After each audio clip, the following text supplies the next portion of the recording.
प्यारे बच्चों, class 12th 20-2-2025 को जैक बोर्ड का फाइनल एग्जाम इतिहास विषय का हुआ था। उसका हम लोगों ने ऑब्जेक्टिव क्वेश्चन का मिलान कर लिया था। इस वीडियो में हम लोग सब्जेक्टिव प्रश्नों के उत्तर को देखेंगे। जो बच्चे क्लास 11th में हैं वो देख सकते हैं कैसे पूछा जाता है, कैसे आंसर लिखना है। चैनल पर आप पहली बार अगर हैं तो जरूर सब्सक्राइब कर लें। तो चलिए आज हम लोग आज कुछ नया सीखते हैं। तो 31 से आपका सब्जेक्टिव क्वेश्चन है, हड़प्पा सभ्यता को सिंधु घाटी सभ्यता क्यों कहा जाता है? तो हड़प्पा और मोहनजोदाड़ो नगरों के अवशेष मुख्य तौर पर सिंधु नदी या सिंधु नदी घाटी के आसपास से प्राप्त हुए। इस कारण से हड़प्पा सभ्यता को सिंधु घाटी सभ्यता भी कहा जाता है। गोत्र से आप क्या समझते हैं? तो गोत्र जो है वो प्राचीन मानव समाज द्वारा बनाए गए रीति रिवाज का हिस्सा है जो एक निश्चित करता है कि एक व्यक्ति किस पूर्वज की संतान है। अल बरूनी द्वारा रचित पुस्तक का क्या नाम है? तो उनकी पुस्तक का नाम है किताबुल हिंद। प्रारंभिक भक्ति आंदोलन की उत्पत्ति भारत के किस भाग से हुई? दक्षिण भारत। विजयनगर और बहमनी राज्य के बीच संघर्ष का क्या कारण था? तो कृष्ण और तुंगभद्रा का दोआब। दामिन ए कोह क्या है? तो सन 1832 में अंग्रेजों ने राजमहल के पहाड़ी क्षेत्र में जमीन के एक बहुत बड़े क्षेत्र को संथालों को सीमांकित कर दिया, जिसे संथालों की भूमि घोषित किया गया। यहाँ उन्हें अस्थायी कृषि करनी थी। इसे ही दामिन ए को कहा गया है। कहने मतलब है कि अंग्रेज ने संथाल लोग को जमीन दे दिया, जंगल दे दिया, बोला इसको साफ करके आपको 10 वर्ष के अंदर खेती करना है। तो वो जो सीमांकित किया क्षेत्र वही दामिन ए को कहलाता है।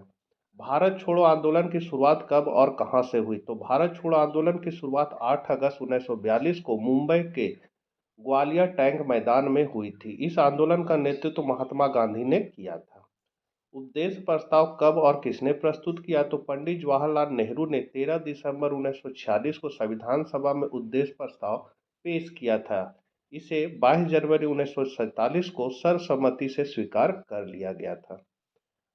लघु उत्तरीय प्रश्न है, मोहनजोदाड़ो से प्राप्त विशाल स्नानगार पर एक संक्षिप्त टिप्पणी लिखिए। तो मोहनजोदाड़ो का सर्वाधिक महत्वपूर्ण सार्वजनिक भवन विशाल स्नानगार है, जिसका जलाशय दुर्ग के किले में स्थित है। उत्तम कोटि की पक्की ईंटों से बना विशाल स्नानगार स्थापत्य कला का सुंदर उदाहरण है। यह जलाशय 12 मीटर लंबा, 7 मीटर चौड़ा और 3 मीटर गहरा है। इसके दोनों किनारों पर अर्थात इसके उत्तरी और दक्षिणी भाग में नीचे जाने के लिए सीढ़ियां बनी हुई है। स्नानगार का फर्श पक्की ईंटों का बना हुआ है। इसके 3 ओर कमरे बने हुए थे। इनमें से एक में बड़ा कुआं था, जिससे जलाशय से पानी आता था। जलाशय का पानी निकालने के लिए एक नाली थी। इसके उत्तर में एक गली के दूसरे तरफ अपेक्षाकृत छोटी संरचना के 8 स्नानगार बने हुए थे। इस संरचना के अनोखेपन तथा क्षेत्र में कई विशिष्ट संरचनाओं के साथ मिलने से ऐसा प्रतीत होता है कि इसका प्रयोग धार्मिक अनुष्ठानों के समय स्नान के लिए किया जाता होगा, जो आज भी भारतीय जनजीवन का एक आवश्यक अंग है। अशोक के धर्म की प्रमुख विशेषताओं का उल्लेख करें। तो अशोक का धर्म मानव का सामाजिक नैतिक आचरण से जुड़ा था, जिसमें अनेकों आदर्श व्यवहार समाहित थे। इसमें सदाचारी जीवन के साथ मध्यम मार्ग पर केंद्रित था, किंतु इसे मानने के लिए कोई दबाव नहीं था। इसकी प्रमुख विशेषताएं, पहला, महान अशोक का धर्म तत्कालीन सभी धर्मों का सार था। अशोक के धर्म में लोक कल्याण, नैतिकता, आचरण आदि अच्छी बातों पर केंद्रित है। अशोक के धर्म में सत्य, अहिंसा, करुणा, उदारता, पवित्रता, दानशीलता के गुणों का विकास करना था। क्रूरता, क्रोध, अहंकार आदि का निषेध था। दासों, धर्मगुरुओं, माता पिता, बुजुर्गों के प्रति आदर भाव। चौथा, अपनी आस्था के अलावा भी सभी धर्मों के प्रति आदर भाव। पांचवा, धर्म में कर्म कांड और अनुष्ठानों पर जोर नहीं दिया गया, बल्कि आचरण, कर्म की पवित्रता, ब्राह्मणों के प्रति आदर, पशुओं के प्रति दया आदि व्यवहारिक बातें शामिल थी। और छठा, आपस में एकता बनाए रखना। हीनयान और महायान संप्रदाय में क्या अंतर है? तो महात्मा बुद्ध की मृत्यु के बाद बौद्ध भिक्षुओं में पारस्परिक कलह और मतभेद उत्पन्न हो गए। इस कुव्यवस्था को दूर करने के लिए बौद्ध आचार्यों ने समय समय पर अनेक सभाओं का आयोजन किया। बौद्ध धर्म की चौथी और अंतिम सभा सम्राट कनिष्क के काल में कश्मीर के कुंडल वन में बुलाई गई, किंतु यह सभा बौद्ध संघ के मतभेदों को दूर करने में सफल नहीं हो सके। इस सभा में मतभेदों के कारण बौद्ध धर्म हीनयान और महायान नामक संप्रदाय में विभक्त हो गया, मतलब दो गुट बन गया। तो इसमें अंतर क्या है? तो हीनयान मत बौद्ध धर्म का प्राचीन तथा अपरिवर्तित रूप था। महायान बौद्ध धर्म का नवीन एवं संशोधित रूप था। हीनयान संप्रदाय के लोग बुद्ध की मूल शिक्षाओं में आस्था रखते थे, अष्टांगिक मार्ग में उनका विश्वास था। महायान संप्रदाय के लोग बुद्ध की शिक्षा में कुछ परिवर्तन के द्वारा अपनाए। हीनयान निर्वाण प्राप्ति के लिए व्यक्तिगत प्रयास को विशेष महत्व दिया करते थे। महायान में निर्वाण प्राप्ति के लिए मुक्तिदाता का होना आवश्यक था। हीनयान संप्रदाय महात्मा बुद्ध को एक पवित्र आत्मा समझते थे और महायान संप्रदाय महात्मा बुद्ध को ईश्वर का रूप मानते थे। हीनयान संप्रदाय मूर्ति पूजा के विरोधी थे, किंतु महायान संप्रदाय के लोग बुद्ध तथा बोधिसत्व की मूर्तियों की पूजा करते थे। हीनयान संप्रदाय का सर्वोच्च लक्ष्य निर्वाण प्राप्ति था, किंतु महायान संप्रदाय का सर्वोच्च लक्ष्य स्वर्ग प्राप्ति था। हीनयान धर्म का संरक्षण सम्राट अशोक था एवं इनकी पुस्तकें पाली भाषा में लिखी गई थी। महायान संप्रदाय का संरक्षक सम्राट कनिष्क था एवं इनकी पुस्तकें संस्कृत भाषा में लिखी गई थी। अगला है गुरु नानक के प्रमुख उद्देश्यों का उल्लेख करें। तो इनके प्रमुख उद्देश्य पहला है एक ईश्वर। गुरु नानक देव जी ने ईश्वर में विश्वास किया और सभी धर्मों को एक ही सत्य का अलग अलग रास्ता बताया। सर्वसम्मत समत्व। उन्होंने जाति, धर्म, लिंग और रंग के आधार पर भेदभाव का विरोध किया और सभी मनुष्यों को समान माना। कर्म कांडों का विरोध। उन्होंने बाहरी कर्म कांडों और रीति रिवाजों का विरोध किया और आंतरिक शुद्धता पर बल दिया। नाम जपो, कीरत करो, वंड छको। गुरु नानक देव ने ईश्वर का नाम जपना, ईमानदारी से काम करना और दूसरों के साथ बांटना का संदेश दिया। सत्संग। उन्होंने सत्संग मतलब संतों की संगति को आत्मिक विश्वास का एक महत्वपूर्ण साधन बताया। अगला है विजयनगर के अमर नायक प्रणाली पर टिप्पणी लिखे। तो अमर नायक सैनिक कमांडर होते थे जिन्हें राय द्वारा प्रशासन के लिए राज क्षेत्र दिए जाते थे। वे किसानों, शिल्पकर्मियों तथा व्यापारियों से भू राजस्व तथा अन्य कर वसूल करते थे। वह राजस्व का कुछ भाग व्यक्तिगत उपयोग तथा घोड़ों और हाथियों के निर्धारित दल के रख रखाव के लिए अपने पास रख लेते थे। यह दल विजयनगर के शासकों को एक प्रभावी सैनिक शक्ति प्रदान करने में सहायक होते थे। राजस्व का कुछ भाग मंदिरों और सिंचाई के साधनों के रख रखाव के लिए खर्च किया जाता था। अमर नायक राजा को वर्ष में एक बार भेंट भेजा करते थे और अपनी स्वामी भक्ति प्रकट करने के लिए राजकीय दरबार में उपहारों के साथ स्वयं उपस्थित हुआ करते थे। राजा कभी कभी उन्हें एक स्थान से दूसरे स्थान पर हस्तांतरित कर उन पर अपना नियंत्रण दर्शाता था, लेकिन 17वीं शताब्दी में इनमें से कई नायकों ने अपने को स्वतंत्र राज्य स्थापित कर लिया। इस कारण केंद्रीय राजकीय ढांचे का विघटन तेजी से होने लगा। अगला है दक्कन में हुए किसान विद्रोह के क्या कारण थे। तो दक्कन विद्रोह 1875 में प्रारंभ हुआ। दक्कन विद्रोह के उदय का आधार रैयतवाड़ी व्यवस्था थी। यहाँ के किसान कर भुगतान में असमर्थता के कारण पूरी तरह से महाजनों के चंगुल में थे। विद्रोह का प्रारंभ सिरूर तालुका के करडाह गांव से उस समय प्रारंभ हुआ जब एक मारवाड़ी साहूकार कल्लूराम ने बाबा साहेब देशमुख के विरुद्ध 150 रुपये के ऋण के लिए बेदखली का आज्ञापत्र प्राप्त कर लिया। दिसंबर 1874 में सिरूर तालुका के करडाहा गांव से प्रारंभ हुए साहूकार विरोधी दक्कन के दंगों का प्रभाव सितंबर 1875 तक 6 तालुकों से 33 तालुकों तक पहुंच गया। ब्रिटिश सरकार ने दक्कन उपद्रव आयोग का गठन किया। किसानों की स्थिति में सुधार हेतु 1879 ईस्वी में दक्कन कृषक राहत अधिनियम पारित किया गया। 1857 की क्रांति का तत्कालीन कारण क्या था? तो गवर्नर जनरल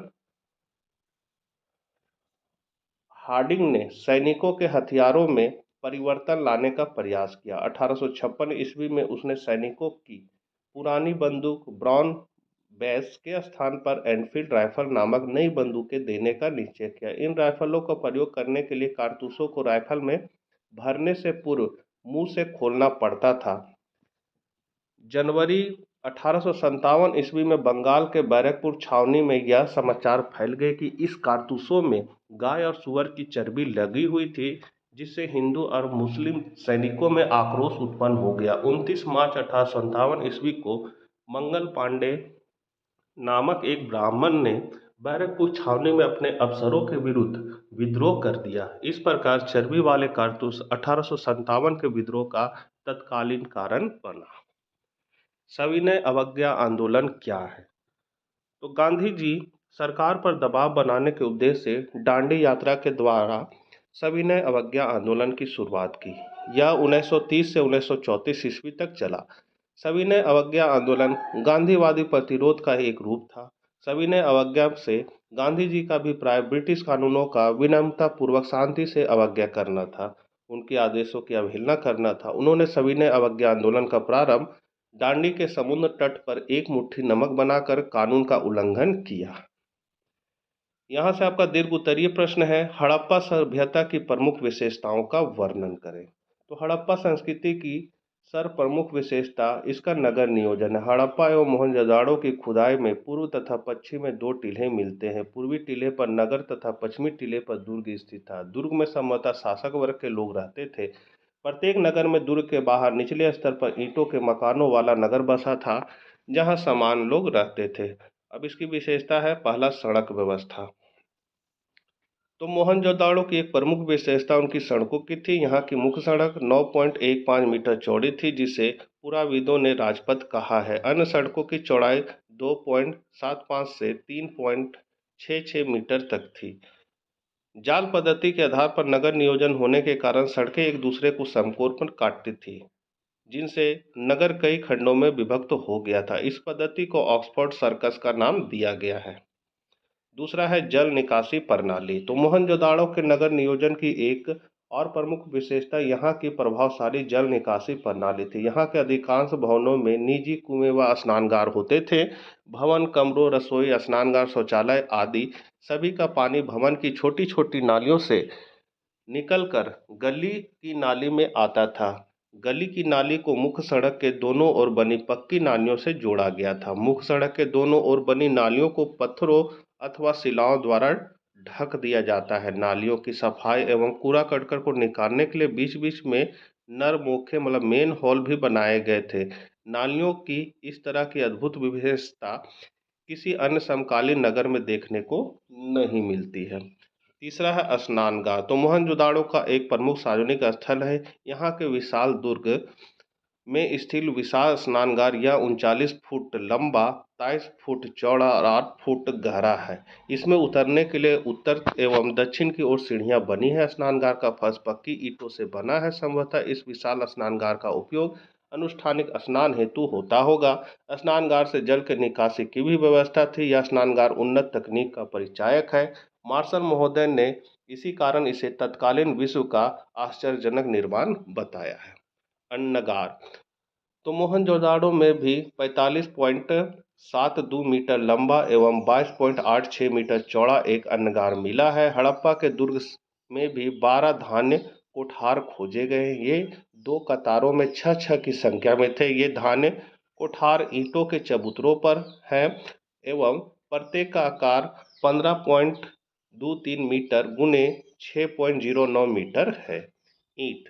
तो हड़प्पा संस्कृति के नगरों में पकाई हुई ईंटें का प्रयोग भी यहाँ के नगर नियोजन की एक अद्भुत विशेषता है।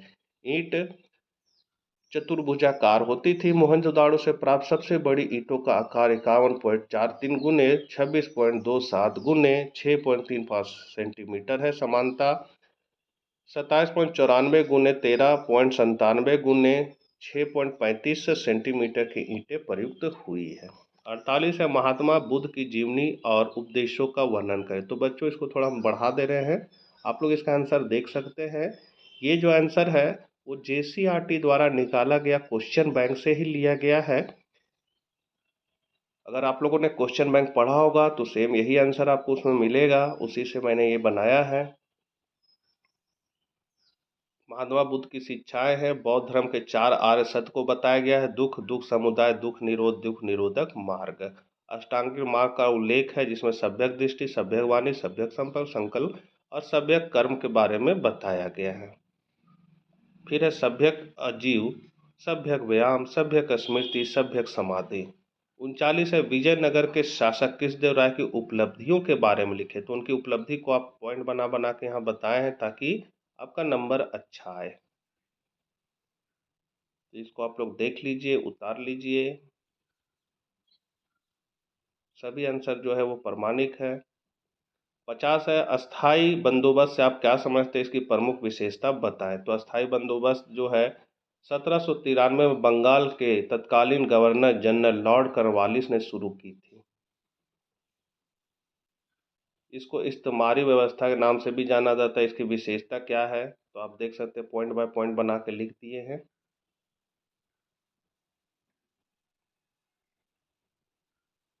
कोशिश किए ज़्यादा लंबा लंबा आंसर ना दें।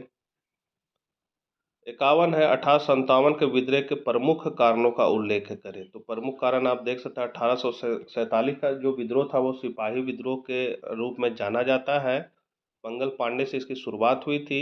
इसके क्या क्या कारण थे, तो राजनीतिक कारण है आपका, इसका डिटेल आप देख लीजिए। दूसरा है इसका सामाजिक कारण। तीसरा है आपका धार्मिक कारण। चौथा है सैनिक कारण। पांचवा तत्कालीन कारण। तत्कालीन कारण अलग से भी क्वेश्चन पूछा है आपका। 52 नंबर क्वेश्चन है, भारतीय राष्ट्रीय आंदोलन में गांधी जी की भूमिका का वर्णन करें। तो राष्ट्रीय आंदोलन में गांधी जी की क्या क्या भूमिका है, तो उन्होंने कौन कौन आंदोलन चलाए उसके बारे में लिखना था। तो पहला, अहिंसा का मार्ग उन्होंने अपनाया। दूसरा, सत्याग्रह का प्रयोग किया। हड़ताल का सफल प्रयोग किया उन्होंने। और असहयोग आंदोलन की शुरुआत की। सविनय अवज्ञा आंदोलन किए। स्वदेशी और बहिष्कार है। संघर्ष तैयारी, संघर्ष की रणनीति है। तो ये सारे पॉइंट आप दे सकते हैं। तो इस तरह इतिहास विषय का सब्जेक्टिव प्रश्नों के उत्तर मैंने बता दिए हैं। आशा करते हैं वीडियो आपके लिए उपयोगी साबित होगा। मित्रों को जरूर शेयर करें और चैनल पर पहली बार है तो सब्सक्राइब करें। जय हिंद, जय भारत।